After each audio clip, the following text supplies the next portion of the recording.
오늘 어떤 분이 오셨는지 먼저 소개 말씀 좀 부탁드리겠습니다. 원호, 네, 제 원호. 본명입니다. 네. 또 제가 이 감히 버퍼도 있습니다. 네, 버프도 좀. 하삼이라는 버퍼를 갖고 있는 네. 국회의원 이계호입니다. 반갑습니다. 반갑습니다. 네. 저는 지금은 이제 장성교당 교도회장을 맡고 있는 호산 김은규. 그림을 그릴 때 호는 범해라고 합니다. 그러시군요. 또 제가 처음에 알게 된 것은 네. 지금부터 한 17년 전에 우리 의원님께서 전라남도 기획실장을 하실 때 전라남도 영암의 도갑사 금당에 있었던 관음 32 응신도라는 네. 그림이 있는데 네, 네. 그 그림을 모사 복원을 하면서 그때 그 전라남도에서 네. 그 사업을 도와주는 인연으로 이렇게 그 인연이 되어가지고 지금까지 쭉 그냥 함께 또 여러 가지 공부들을 같이 하고 있습니다. 뭐 일에 대해서 논의를 하고 뭐 그러는 과정에서 네. 제가 볼 때는 수행자시더라고요. 그보다는 네, 불교 수행자셔서 아주 저한테는 신선한 충격이었죠. 제가 그 전까지는 이 원불교 잘 몰랐어요. 제가 이제 불자기였기 때문에 네, 과거부터 네. 그 후로 인연이 지속이 되면서 네. 이제 2009년 그러니까 한 4년 만에 또 제가 입교도 했습니다. 그림 그리실 때 가장 행복하신가요? 그러죠. 이 그림을 그려 나가는 과정들이 이 자기의 그 삼독심을 죽여가는 이런 그 수행의 과정이라고 생각을 하고 또 그렇게 받아들이면서 일들을 하고 있습니다. 제가 20대 이 청년 때는 꿈이 네. 알피스트였습니다. 소위 등반가가 되고 싶은 게 이제 한동안의 꿈이었고 산행을 통해서 위로를 받고 또 새롭게 일어설 수 있는 힘을 얻고 네. 또 그래서 이제 다시 이 희망을 만들어내고 네. 산이 제게 차지하는 의미가 뭐냐? 내 삶의 절반이다. 늘 제가 그렇게 얘기를 합니다. 정치와 예술 뭔가 좀 안 어울릴 것 같으면서도 또 전혀 다른 분야이기 때문에 정말 오랜 벗을 만난 것 같은 그런 마음으로 지금 함께 하시지 않나 하는 생각이 들어지네요. 네.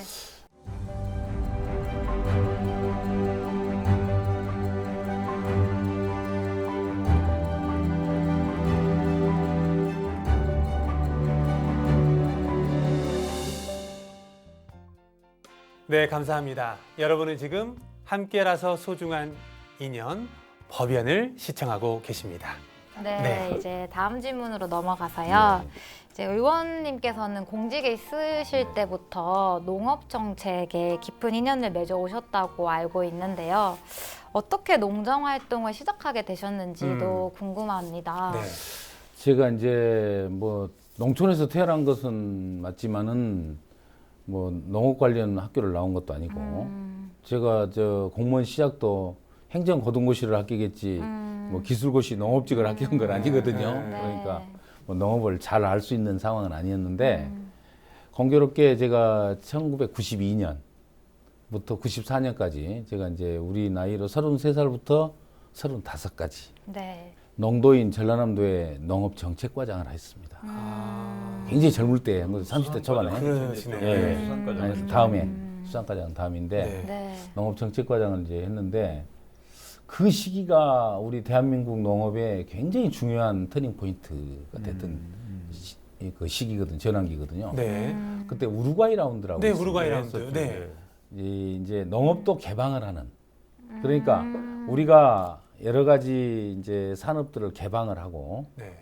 개방을 하게 되면 우리가 수출도 많이 할 수 있잖아요. 네. 그러나 이제 불가피하게 수입도 해야 되는 거죠. 그렇죠. 네. 경쟁력이 있는 것은 수입이 될 거고 없는 것은 네. 있는 것은 이제 수출이 수출도 되겠죠. 할 것이고. 네.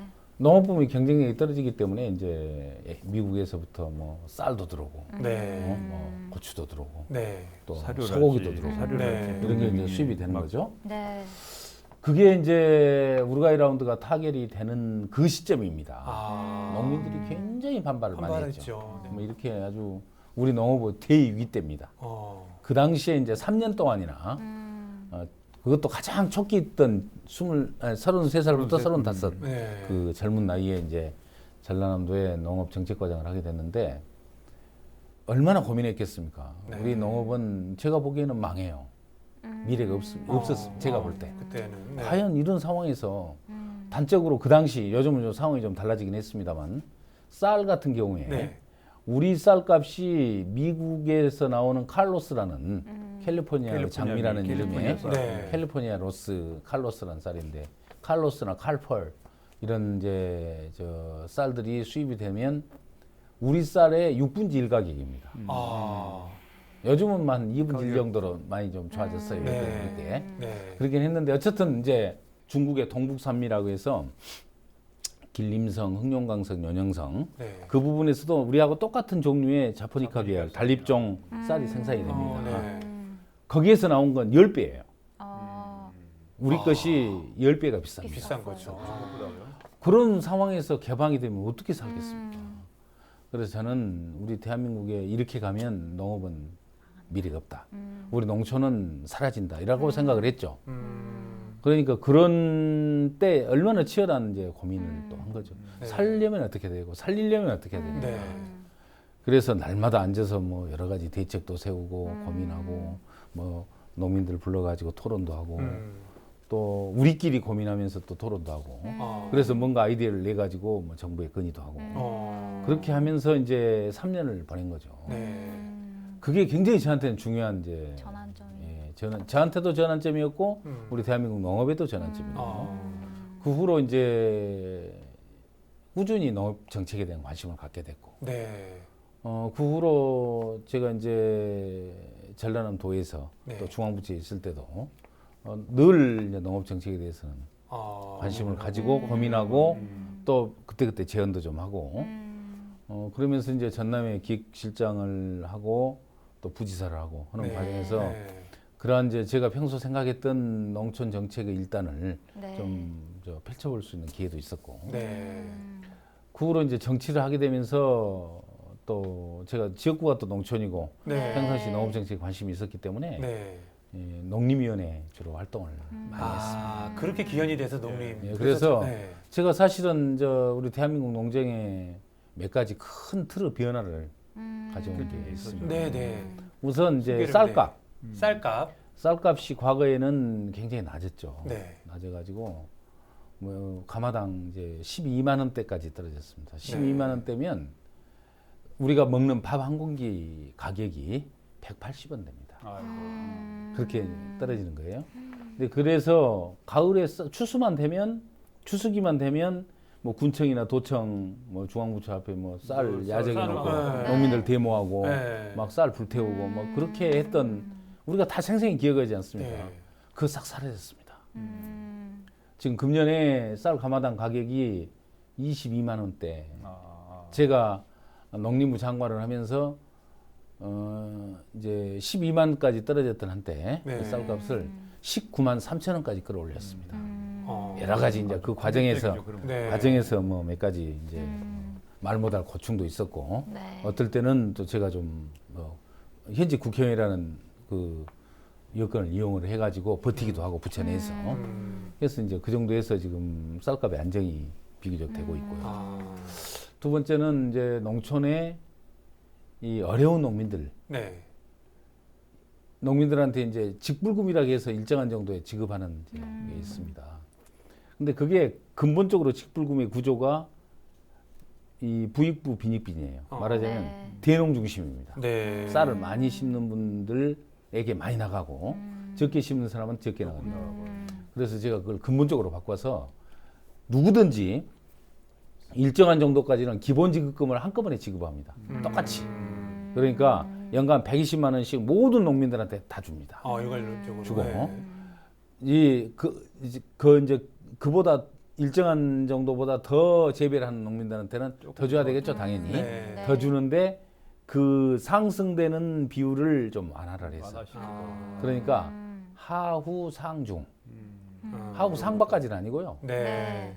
좀 어려운 농민들은 많이 주고 네. 조금 이제 상중, 네. 상중 정도로 아. 이렇게 해서 이제 제도를 직불금 아. 제도를 그 틀을 공익형 바꾸셨네. 직불금이라고 해서 이름으로 완전히 바꿨고요. 또 한 가지는 이제 작년에 제가 이제 대표 발의한 법이 통과가 돼서 시행이 이제 내년부터 됐는데 네. 네. 고향 사랑 기부금제라고 있습니다. 고향 사랑 사랑 기부금제. 그게 그게 이제 통과가 됐죠. 예, 그게 저 뭐냐면 고향세라고 보통 이제 흔히 일본은 이제 그렇게 부르고 있는데 네. 저 농촌 출신들이 자기 고향을 떠나서 이제 대도시에서 사는 분들이 네. 많잖아요. 그렇죠. 그분들이 일정한 정도를 자기 고향에 기부를 합니다. 그러면 정부에서는 그 기부금에 대해서 세액공제를 해줍니다. 10만 원까지. 10만 원까지는. 그 이상은 세율공제를 해줘서 세금 네. 혜택을 주는 거죠. 그러니까 결국은 정부가 세금을 농촌에 주는 거나 마찬가지 효과죠. 그러나 이제 향후 입장에서는 농촌에 이제 기부를 하는 겁니다. 그렇죠. 네. 그럼 농촌에서는 그걸 받아갖고 농촌 지역에서는 이제 그 재정 자금으로 활용을 해요. 네. 지역 개발에 씁니다. 네, 네. 쓰고 그 대신에 이제 기부를 한 우리 향후들에게는 네. 쌀을 좀 갖다 30% 범위 내에서 그 지역의 특산물로 답례품을 보내줍니다. 아하. 담례품. 아주 좋은 제도인데요. 네, 그렇죠. 네. 그래서 그걸 작년에 발의해서 네, 네. 대표를 해서 이제 통과를 시켰죠. 우리나라도 제도화를 해서 네. 내년에 이제 본격적으로 시행이 되는데 네. 일본의 경우에는 이제 이게 2090년대부터 이제 논의가 돼서 1990년대부터. 네. 계속 이제 여러 가지 뭐 준조세적 성격을 띌 수가 있다는 이유도 있고 또 도시 사람들에게 과도한 부담이 된다는 또 문제도 제기되고 아울러 또 농촌에서도 시행하는 과정에서 여러 가지 이제 네. 복잡하고 어려운 또 문제점들이 있다고 그래서 네. 쉽게 도입을 못하다가 2008년도에 일본에서 과감히 도입을 했어요. 작년의 경우에 재작년의 경우에 네. 일본 전체적으로 7천억 엔 7천억 엔. 어겐 그러니까 그게 7조 원입니다. 우리 돈으로. 우리보다 일본이 한 2.5배 정도 인구와 경제 규모를 갖고 있으니까 네. 우리식으로 그걸 이제 환산을 해보면 우리한테는 2조 4천억 정도. 2조 4천억 정도가 연간 이제 정착이 되면 거쳐지고 네. 농촌 지역의 경우 연간 한 200억 정도 재정 자금이 추가가 되는 거죠. 그러니까 뭐 지역 입장에서는 굉장히 요긴한 네. 지역 그러니까 좀 농촌이 지금 사라질 위기잖아요. 그렇습니다. 지금 네. 농촌을 지키는 또 사라질 지역을 지켜나가는 네. 굉장히 요긴한 제도가 이제 세 번째 있고 네 번째는 FTA 하게 되면 네. 그 대기업들 제조업들은 상당히 이익을 많이 받잖아요. 네. 미국으로 중국으로 뭐 네, 수출이 더 지금까지는 활성화되니까 그랬죠. 네. 대기업 그런가 하면은 이제 그쪽에서 수입되는 농산물들이 있을 수밖에 없기 때문에 그렇죠. 네. 농민들은 손해를 본 거예요. 그래서 이 대기업들의 이익을 일정한 정도를 이사를 해서 농촌에 이제 지원을 할 수 있도록 네. 이익 공유제 법안을 제가 내서 네. 그것도 통과돼서 시행이 되고 있습니다. 그러시군요. 연간 한 전체적으로 3,400억 정도 매년 지금 기부금이 모아져서 농촌 지역에 지금 투자가 되고 있고 이렇게 농촌의 근본적인 어떤 흐름을 바꾸는 틀을 바꾸는 네. 그러한 제도와 또 법안들을 네. 제가 발의를 하고 또 국회의원으로서 또 농림부 장관으로서 네. 직접 시행을 해오거나 또 하고 있습니다. 아유, 너무 멋지십니다. 저는 뭐 대학교 때 가서 뭐 봉사활동만 하는 게 농촌을 위한 거다 생각을 했다가 정말 그야말로 근원적으로 시스템을 바꿔주는 네. 그런 역할을 해주신다는 게 너무나 멋있고 정말 자랑스럽습니다. 그런 것들을 젊을 때부터 네. 네. 피부로 이렇게 느끼고 운영을 해봤기 때문에 네. 이런 법안도 발의를 해서 또 국회의원을 하면서 네. 그런 걸 했기 때문에 그걸 법안 발의를 그러니까. 해서 통과를 시키게 하고 네. 이게 현실화되게끔 한다는 것이 우리 그럼요. 하사님 아니면 못할 정도의 네. 일들을 속속들이 해내고 아시기 때문에 지금 있습니다. 이 과정들일 것 네. 같거든요. 그래서 현장에서 이제 보면 아주 사소한 이 바람들이죠. 네. 농민들이 늘 얘기를 하지만 이제 그게 정책으로 만들어져서 네. 전국화되고 네. 또 뿌리를 내리고 그러면 대단히 이 성과는 큰 거죠. 네. 우리 원불교의 이소성대가 바로 그렇습니다. 맞습니다. 네. 이소성대는 네. 정말 몸소 실천하고 네. 계시고 그럴 때 또 정말 뿌듯하시겠어요. 그렇죠. 정말 많은 사람들에게 이익을 자리타의 정신을 네. 몸소 실천하고 계시는. 이타주의를 실행하는 거죠. 아마 그걸 통해서. 내년도부터 네? 그런 그렇게 것들이 제가 늘 이게 바로 우리 원불교 정신이구나. 와, 그런 맞습니다. 생각을 많이 합니다. 그 그 저 법안은 연구했던- 시행되고 있고요. 네. 그래서 제도가 내년부터 이제 운영이 됩니다. 올부터 올해 운영이 준비해서 네. 피부에 닿게 이렇게 그 도움을 네. 받았다고 생각을 하고 네네. 그 우리 위기에 처한 우리 농촌들을 구할 수 있는 구했던 네. 그런 그 큰 구원투수 역할을 잘 해냈습니다. 네. 네. 그러니까 현장은 구석구석에 있는 농민들도 많이 만나시는 과정에서 그런 법안들이 현실적으로 나오는 것 같기도 하고요. 예. 또 한편으로는 그러다 보니까 민원도 다 들어주시지 사람도 많이 만나시지 그러다 보면 많은 에피소드도 있으실 것 같으신데 근데 아까도 말씀드린 바와 같이 네.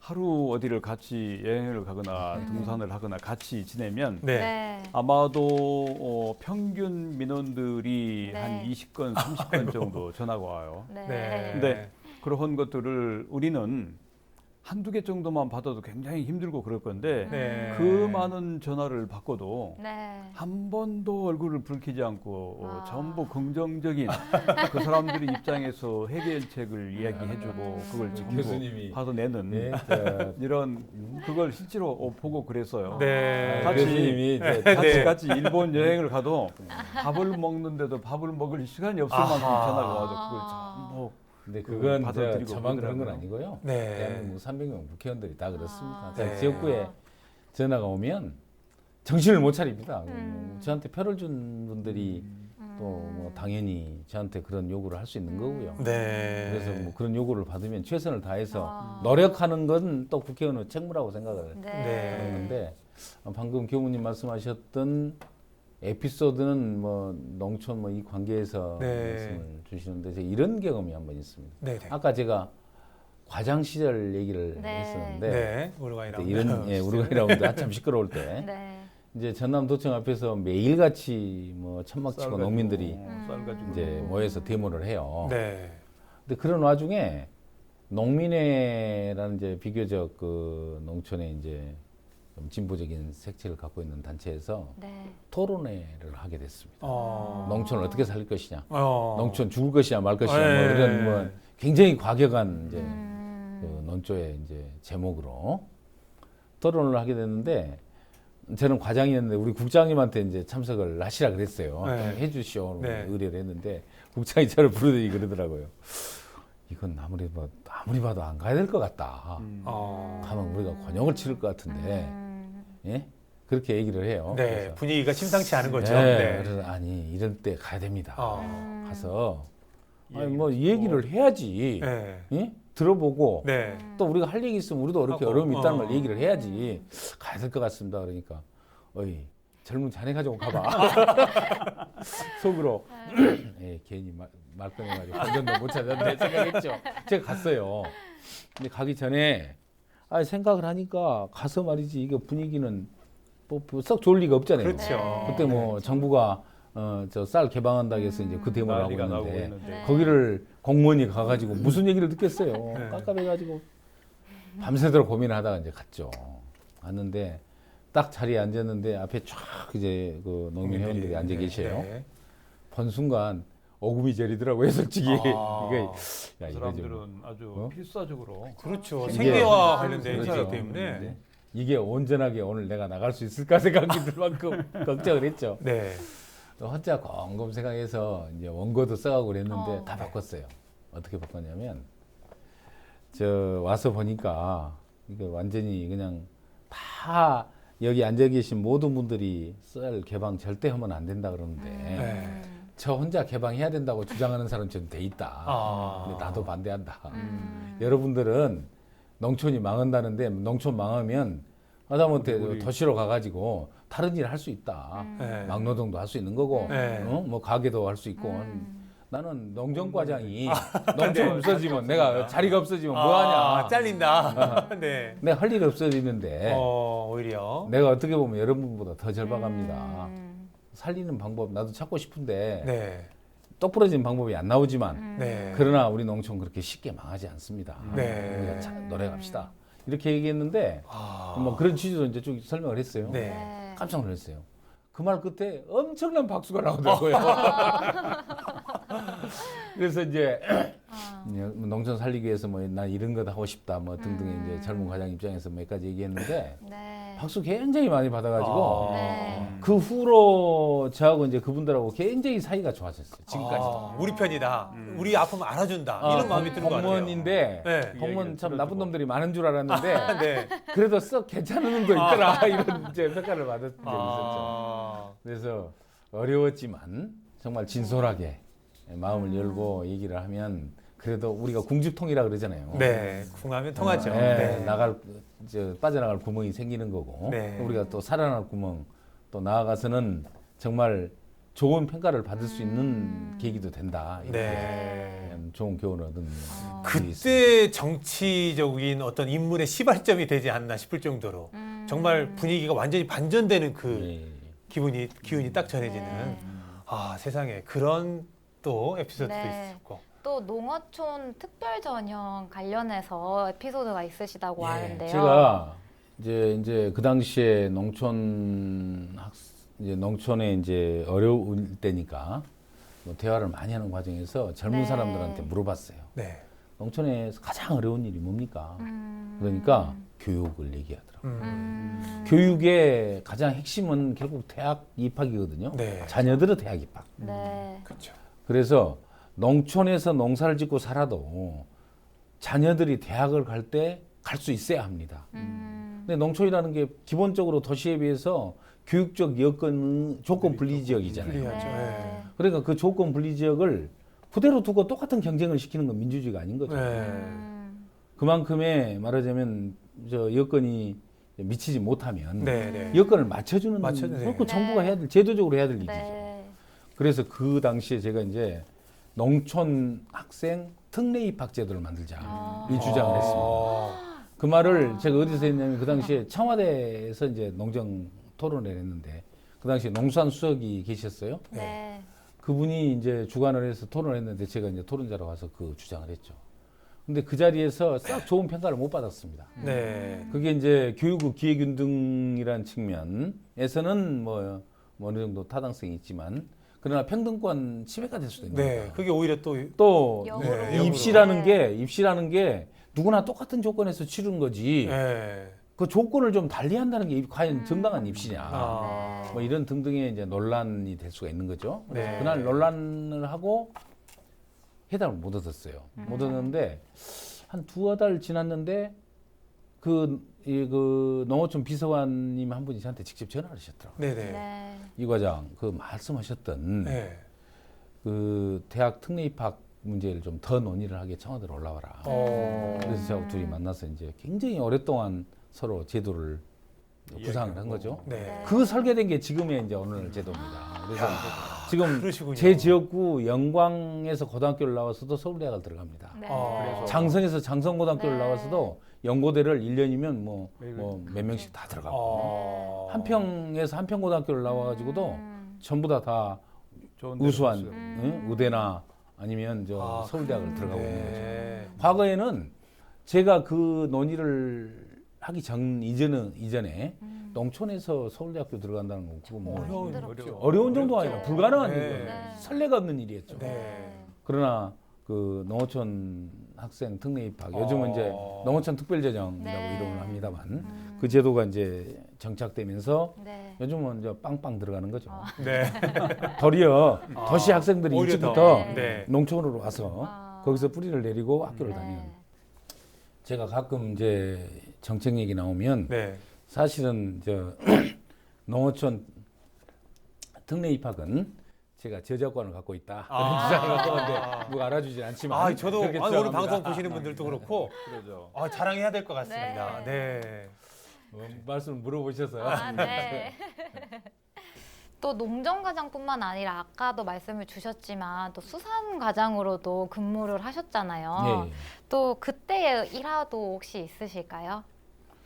제가 이제 태어난 곳이 산골짜기에서 태어났고 어디시죠? 제가 전남 담양군 대전면인데 네.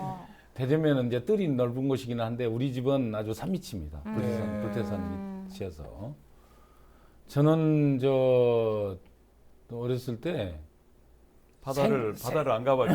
바다를 가볼 수가 없잖아요. 그래서 그렇죠. 아, 저 바다를 처음 본 게 초등학교 6학년 때 여수로 수학여행 갔어요. 아. 그러니까 아주 뭐 바다를 전혀 몰라서 생선은 갈치밖에 모르지. 아니 갈치 정도는 알죠. 갈치 명태 그거 이제 아는데 보통 생선이라 하면 미꾸라지 붕어를 해서 뭐 그랬는데 갑자기 이제 전라남도에 어업 정책과장이 된 겁니다.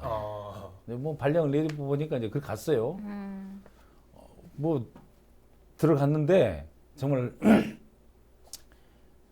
이 있는 그대로 표현을 하면 첫날 이제 막 가가지고 제가 과장이니까 젊은 과장이지만 네. 우리 계장님들이 계시잖아요. 네. 계장들이 앉아서 이제 업무 보고도 하고 회의를 하는데 정말 한마디도 못 알아듣겠다. 우선 영어를 모르는 거예요. 뭘 모르냐면 네. 고기 이름을 모르죠.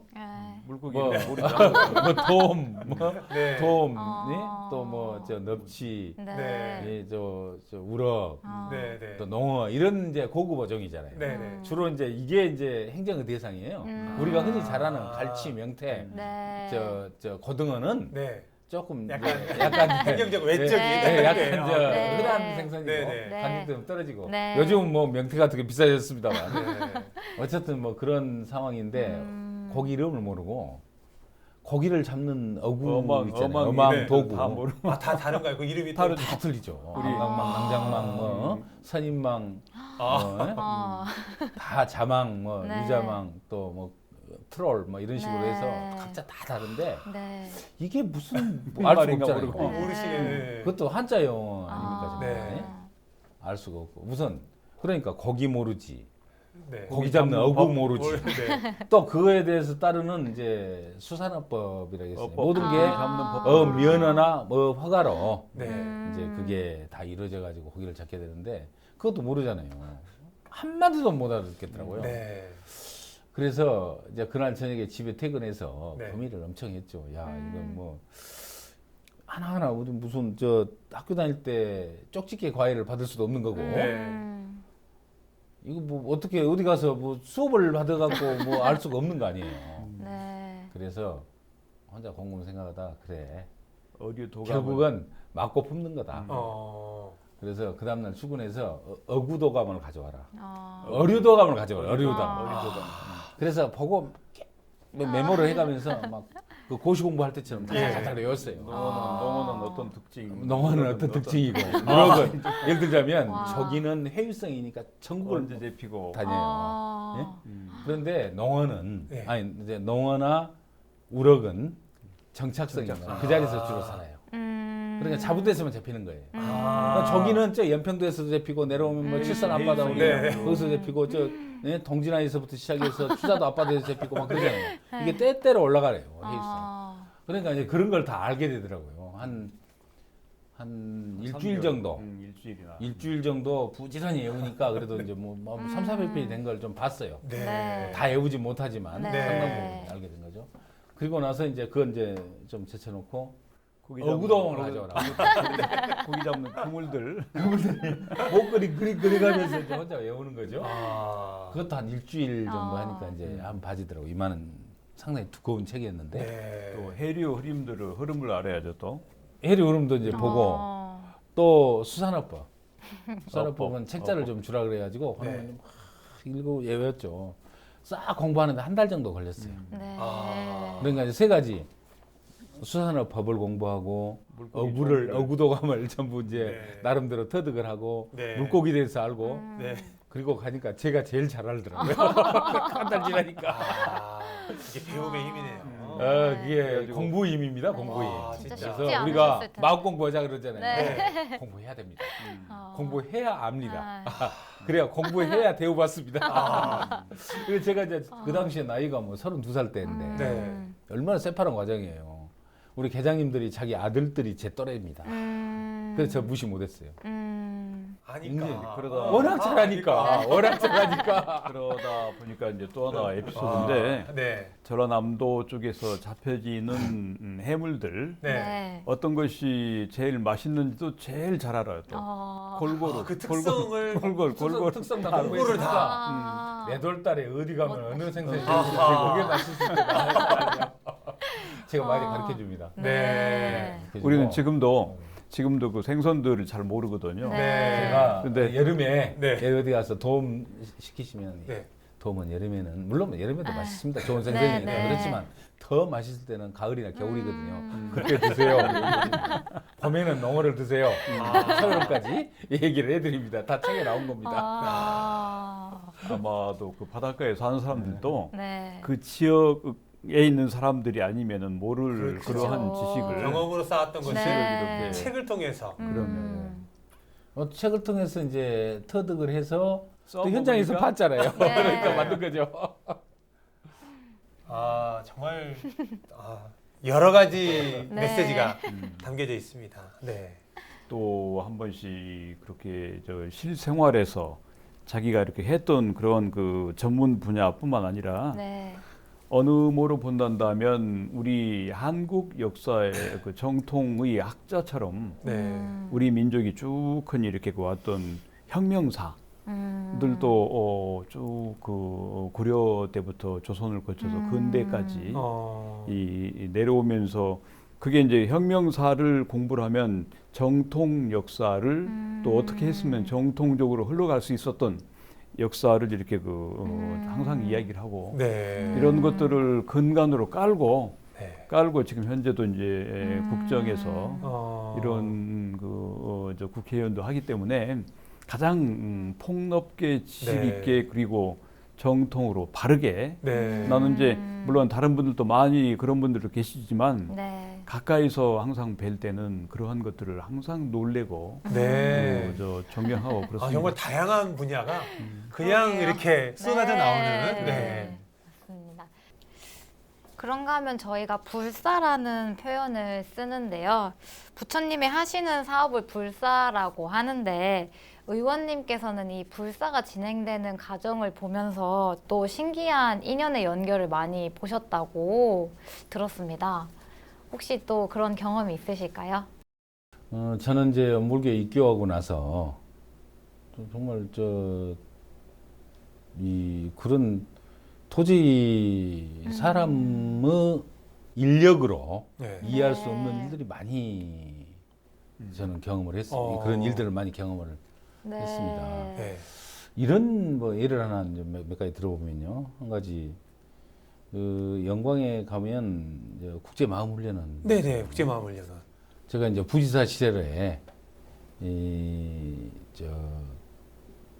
연불교에서 건의를 받고 이제 전남도에서부터 이제 출발을 해서 시작을 했죠. 네. 예산도 세우고 네. 했는데 해놓고 나서 제가 국회의원 출마한다고 이제 퇴직하고 나와서 네. 활동을 하는 중에 보니까 여러 가지 준비를 하는 과정에서 이제 원불교가 그런 행정적 경험이 없잖아요. 네. 그러다 보니까 이제 맨 땅 파가지고 그게 지었잖아요 지금. 네. 성지 탄광지 그러니까 대종사님 탄광지 뒤쪽에 네, 네. 그게 이제 이제 약간 국제마음 훈련원죠. 네. 국제마음 훈련은 틀을 잡고 이제 네. 지었는데 그러다 보니까 이제 환경 영향 평가도 하고 그래야 잘 몰랐어요.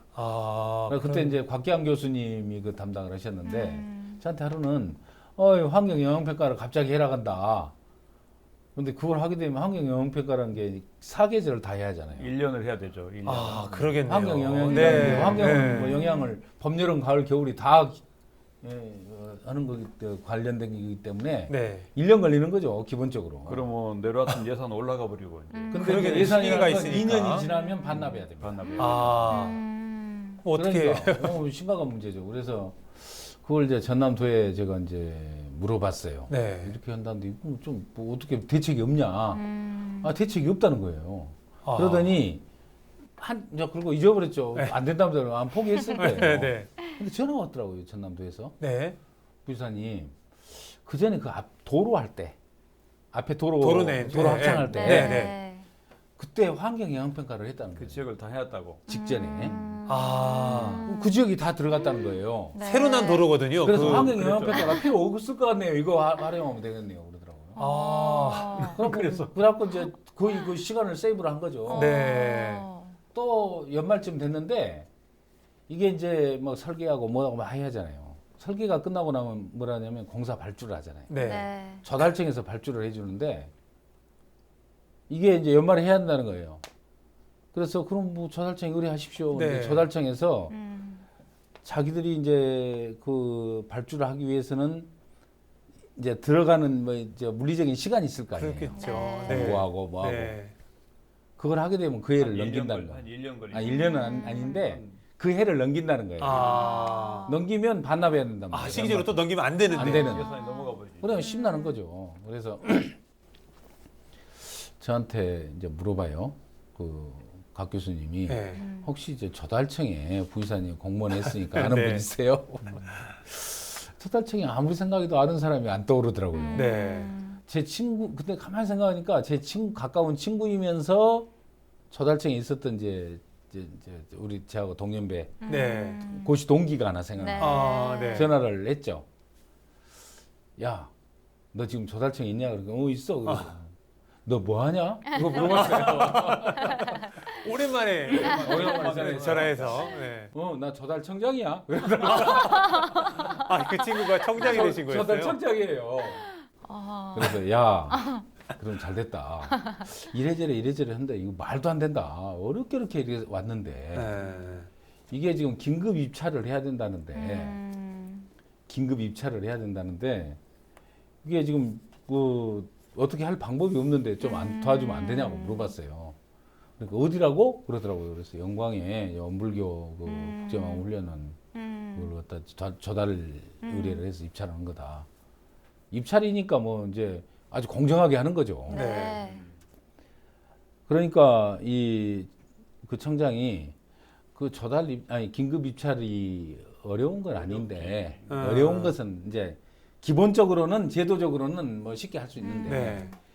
절차가 복잡해가지고 서류 막 준비하고 이런 게 복잡해가지고 공무원들이 안 올라간대요. 아. 그러니까 정말 누군가 도와줘야 하는 네. 일이야. 네. 야 그거 말 안 들어. 그러더라고요. 저한테 그래요. 네. 말 안 들어. 근데 그러면서 하는 얘기가 야 엄불기만 내가 좀 돕기는 해야 되는데 우리 아버지가 아주 덕실한 교도님이셔가지고 청장님 광주, 아버님이요? 광주 교당에서 결혼식을 했대요. 아. 그리고 주례 선생님이 조정근 교구장님이셨대요. 네네. 당시에. 아, 효사님이. 교사님이 하셨대요. 그래서 내가 그랬죠. 야, 그럼 너 무조건 해라. 그랬더니 내가 우리 직원들한테 네. 어째 가능한지 법적으로도 가능한지 확인해보고 네. 가능하다면 좀 도와달라고 부탁할게 그러더라고요. 금방 연락이 왔어요. 네. 야, 그럼 뭐 그냥 해준단다. 아이고. 오늘에 지금 이 된 겁니다. 이게 아유, 그 과정에서 몇 개 이제 여러 뭐 예산이 세워지는 과정에서도 제가 뭐 부지사 시절에 네. 경험했던 것도 있고 또 뭐 여러 과정을 거치면서 야 이러한 일들이 정말 우리 귀신이 고갈 뭐 신의 조화가 아니면 네. 어떻게 이루어지냐 이렇게 그러게요. 그 과정에서 정말. 그래가지고 도와주는 사람이 딱 그러니까. 나타나고 어디서 뭐 아주 그냥 하늘에서 뚝 떨어진 것처럼 네. 그냥 저절로 풀리는 거예요. 또 지금 대각탑 성지에 네네네. 지금 이 영산대학 옆에 보면 대각탑 있지 네, 않습니까? 그렇습니다. 네. 대각터 네. 대각터 정비를 하는데 네, 네. 우리 이제 최근에 원기 새롭게. 100년 때 네. 100년 사업으로 이제 그걸 하는데 저도 몰랐어요. 거기가 엄청 복잡한 땅이었어요. 밑에가 하천부지더라고요, 다. 하천부지. 아. 근데 이제 오랫동안 세월이 흐르면서 하천이 메꿔지는 없어지고. 건가요? 없어져 버리고 그렇죠. 그냥 맨 땅이 된 거죠? 네. 그래도 하천 부지로 그러나 돼 있어요. 부지는 하천부지. 하천부지예요. 네. 아, 근데 하천부지라는 게 하천이라는 게 우리가 그렇습니다. 하천 등급이 있어요. 음. 군이 관리하는 하천, 지방하천이라 그래서 도가 관리하는 하천, 아. 국가가 관리하는 직하하천, 국가하천이 아. 이게 세 가지가 다 있어요 그 안에. 아. 그래가지고 이게 이제 대각탑 사업을 하려면 대각터 정비를 하려면 그 부지가 확보가 돼야잖아요. 네. 얼마 되지도 않는 부지인데도 불구하고 절차가 너무 복잡한 거예요. 아. 그래서 교무님들이 그거 하다가 다 아이고 도저히 못하겠다. 그런데 이제 제가 뭐 성지 국회의원이니까 제가 행사 있어서 갔더니 네. 붙잡고 의원이 그것 좀 뭐 어떻게 해결책이 없습니까?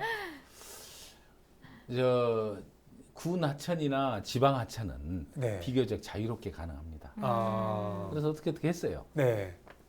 근데 국가 하천은 또 절차가 복잡해요. 국가 거니까. 국가 그렇죠. 지금 현재 평온하게 점유를 하고 있잖아요. 네, 네, 네. 대학도 네. 안에. 네. 그러니까 주면 되는 거예요. 제가 판단할 때. 네. 그러니까 그렇게 이해를 해주면 되는데, 그냥 평상시 했던 대로 그냥 그대로 잣대를 똑같이 적용해가지고 뭐 되니 안 되니 하니까 시간이 엄청 오래 걸린 거죠. 근데 그 당시에 이제 말씀으로는 이 6월까지는 이제 되어야 네. 정상적으로 여러 가지 이제 행사를 한다는 거예요. 네. 그래서 우리 보좌관한테 자네가 자산관리공사가 이제 국유재산 관리를 하잖아요. 네. 좀 갔다 와라. 아. 가서 설명을 하고 좀 가능한 방법이 있는지 좀 알아봐갖고 좀 도와드리라 어머니를. 네. 갔다 와서 그래요. 의원님 쉽게 풀릴 것 같은데요? 그래요. 왜 그러냐 그랬더니 그 담당하는 사람이 한평 사람인데 네. 어머니가 그분의 어머니가 네. 교도라고. 엄불교 문장 교당 교도님이시랍니다. 그래서 이거 빨리 해야 돼. 그래서 막 써준다고. 아, 세상에. 그 말을 듣고 야 이거 어떻게 사람 힘으로 그렇게 됩니까? 그때도 그 자리에 또 교도님이 계시죠. 그랬겠죠. 너무 놀랐어요. 네. 그래서 야, 우리 엄불교 여러 가지 공업들은 그냥 되는 게 아니구나.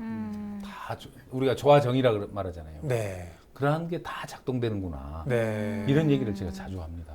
네. 근데 그 후로도 뭐 제가 일일이 다 설명할 수는 없습니다만 네. 제가 이제 그 관련된 지역구니까 하는 일마다 다 그런 여러 일들이 많이 생겨요. 그러시겠죠. 매년 엄불교에 이제 관련된 일들이 많이 생깁니다. 네. 그러면 제가 그다지 썩 크게 노력을 안 해도 조화정이니까 그냥 얘기는 너무 많습니다. 그때 그 담당자나 가장 큰 키맨이 거기 딱 있어가지고 네.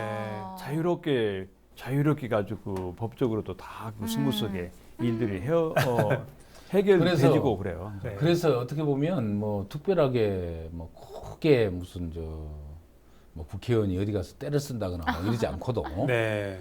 정말 순리대로 풀어도 다 풀리고 네. 또 필요할 때 필요한 사람이 반드시 또 그 자리에 딱 있고. 네. 그리고 아마 정말 보이지 않게 많은 교도님 또 교무님들이 은혜의 씨앗을 곳곳에 뿌려놨기 때문에 네, 그게 나타나는 늘 현상인 것 같습니다. 기도해주시고 네. 또 그렇게 이제 계속 공업을 쌓아주시니까 그러한 것들이 축적이 되면서 결국은 이렇게 이제 큰 일들을 네. 무리하지 않고 네. 대종사님 뜻대로 우리가 그냥 쉽게 사은님 은혜로 받아들인 것처럼 네. 이렇게 풀리는 거 아니냐 이런 생각을 할 때가 많습니다. 네. 네. 순리대로 그런 것들이 하나씩 둘씩 잘 풀어져 나가고 지금도 그러고 있어요. 네. 네.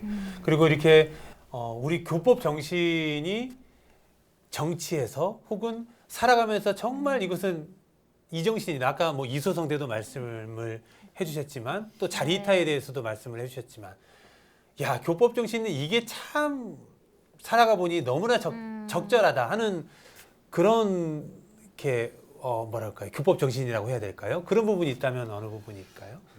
교법 정신으로 보면 뭐 저는 뭐니 해도 네. 물질이 계획되니 정신을 위해가자. 최고 정말 당대 최고 명언이라고 생각합니다. 명구고 네. 늘 우리가 지금도 정말 마음에 새기고 기억해야 한다고 생각을 하고요. 네. 저는 개인적으로 그것과 함께 대공심 대산 정사님 상사님 크게 대산, 비어 있고 크게 공면된 마음. 대산 상사님 대공심. 대산 정사님 말씀하셨던 네.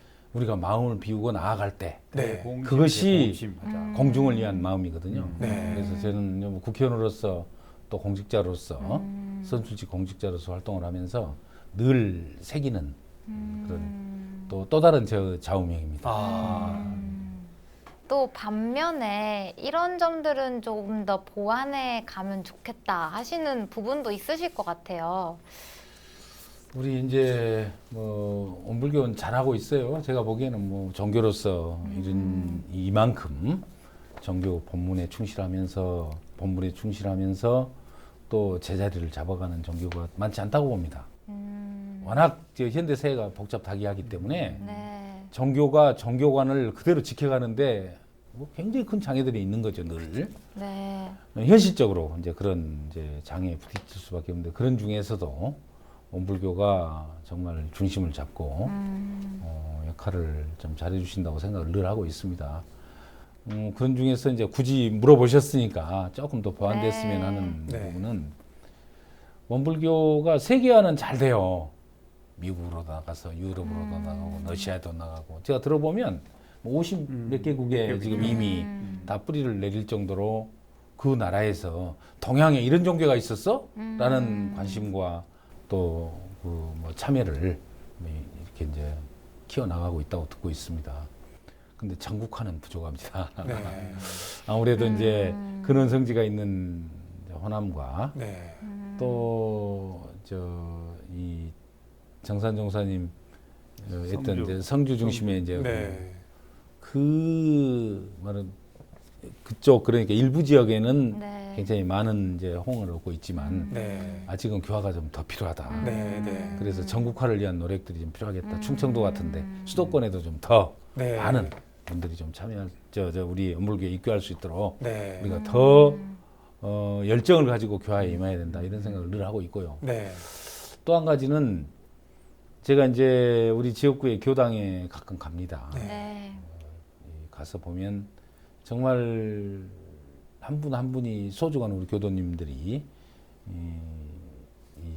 법회에 참여하고 뭐 그런 과정을 보면서 굉장히 가슴이 뭉클할 정도 감동을 느낄 때가 많아요.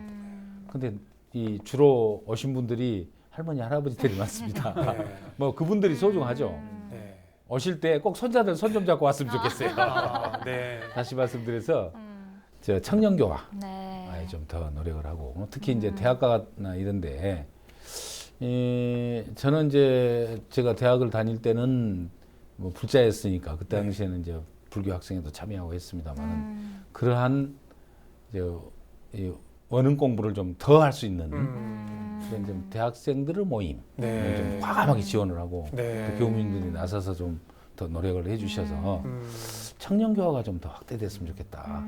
그런 말씀들을 제가 늘 가슴에 좀 안고 기회 있을 때마다 좀 말씀드리고 있습니다. 정확한 지금 교화의 그 당면한 큰 문제를 정확하게 짚어주셔서 네 역시 바라보시는 그 관점이 확실히 이 경지에 있으시다 보니까 정말 저희가 가지고 있는 가장 큰 숙제이거든요. 다시 한번 저희도 무겁게 말씀 받들어서 더 교화에 열정적으로 임하도록 하겠습니다. 네. 그 청년 세대 물론 이제 함께 진행하고 있는 우리 재우님도 청년 세대입니다만 이 시대를 살아가고 있는 많은 청년 또 인생의 선배로서 또 국회의원으로서 청년 세대에게 조언을 좀 해주신다면 부탁드리겠습니다. 청년 2030으로 이제 우리가 표현을 합니다만은 대책은 지금 이 시대 가장 큰 숙제라고 생각합니다. 왜 그러냐면요. 우리 여러 세대 있잖아요. 지금 노년층도 있고 장년층 또 중년층, 청년층이 이어지는데 우리가 보면 마이너스 시대를 살고 있는 첫 세대가 바로 2030입니다. 인구가 줄어들어서 인구도 줄어들죠. 경제 성장 과거에 미치지 못하고 뭐 마이너스는 아닙니다만은 다행히 거의 뭐 영어 수준이죠. 뭐 일자리 계속 줄어들죠. 우리 일자리를 도리어 뭐 인공지능이나 뭐 이쪽에 다 뺏기고 있는 거 아니에요. 그러니까 디지털 시대가 되면 될수록 가장 큰 피해자는 누구냐면 청년들입니다. 지금 청년들이 줄어들었음에도 불구하고 일자리가 더 줄어들어요. 그래서 청년들이 오갈 데가 없는 거 아닙니까? 그래서 이 청년들에게 어떻게 하면 이 사람들이 정말 적극적으로 뛰고 노력할 수 있는 그 플랫폼을 만들어주냐. 네. 이게 지금 이 시대의 가장 큰 숙제라고 봐요. 그래서 이 사람들이 자기의 역량과 또 희망에 걸맞는 네. 뭔가 거리를 줘야 됩니다. 일거리를 줘야 됩니다. 그 일거리는 저는 소득의 다과로 결정되는 문제가 아니라고 봐요. 네. 말하자면 청년들이 일할 수 있는 장을 돈은 안 벌리더라도 일을 일을 할수 열심히 있는 하면 네. 네. 그건 어디 국가에서라도 보조를 해줘야 됩니다. 지원을 하고 음. 아니면 사회가 그 뒷받침을 해줄 수 있는 네. 그러니까 우리 저 젊은층들 중에 생각지도 못하는 천재들이 막 튀어나오잖아요. 그렇죠. 근데 그 사람들이 지금까지 성장하는 과정에서 쭉 보면 좋은 교육이나 뛰어난 교육을 받고 뭐 돈을 그동안 많이 벌고 이런 게 아니에요. 네. 그냥 자기가 천착했던 일정한 정도의 그 취미라 할지 특기에 네, 네. 계속 몰입하면서 뭔가 만들어내는 거예요. 네.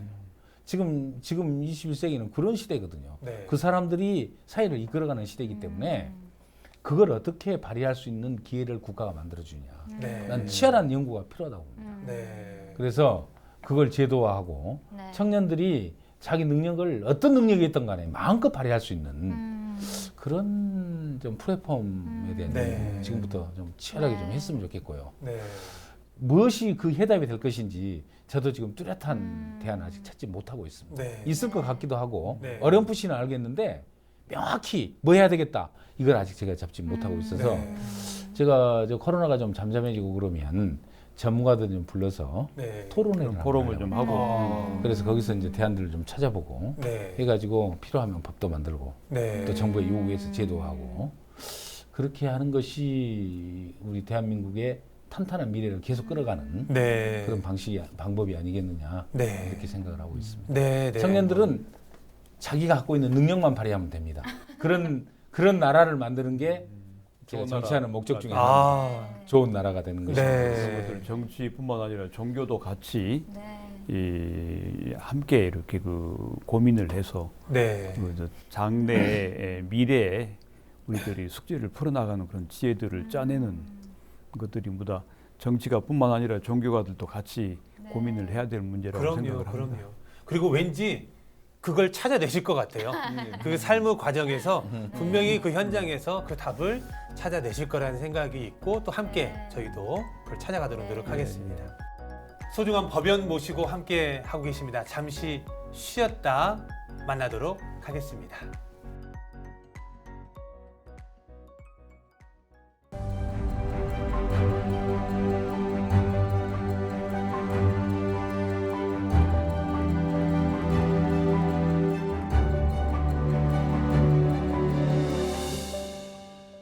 네, 다음으로는 추억의 사진관 순서인데요. 저 전사님 위에 오르시고 난 뒤에 네. 바로 이제 그 영광 교부장님하고 안세명 교무님의 안내로 이제 전산 총무사님한테 인사로 갔죠. 아, 네. 저 순간 저도 함께 있었었는데요. 네. 제 21대 국회 개원 원북의 첫 법회 사진.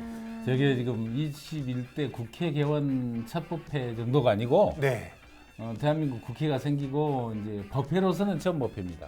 올해는 아무쪼록 꼭 올해는. 2개월에 한 번씩 하는 이 제2회 원불교 아. 법회가 이루어지기를 뭐 아주 대단하십니다. 오매불망 그리고 있습니다. 또 우리 교도님들과 그 지역민들이 참으로 존경하는 정치인이며 또 우리 영광 성지 그 지역구 국회의원으로서 네. 원불교 모든 어려움들을 해결해 주시는 그 주인공이라고 맞아요. 생각되어지고요. 그리고 우리 이제 호산 교도회장님은요, 만나는 사람들마다 네. 아무튼 대종사님과 교법을 인연시키시려고 입교를 시키시고 네. 또 교당 법회 출석에까지 공을 들이셔서 지금 매년 광주 전남 교구에서 입교 연원상을 지금 받고 계시고 계십니다. 정말 이 두 분은 원불교 발전을 위해서 헌신한 분들이 아닌가 그렇게 생각이 되어서 늘 감사드리고 있습니다. 아유.